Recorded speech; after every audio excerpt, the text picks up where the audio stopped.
હવેથી તને પાણી ક્યારેય નહીં ડૂબાડે. માજી મારી નવહાગરી ફસાઈ ગઈ છે. ઈએ બાર આવી જાહે. આવ નવહાગરી, બાર આવી જા.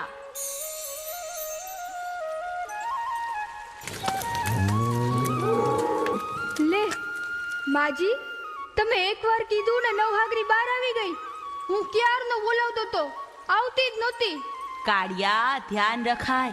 ઈ પાણીમાં કેમ કરતા ગઈ?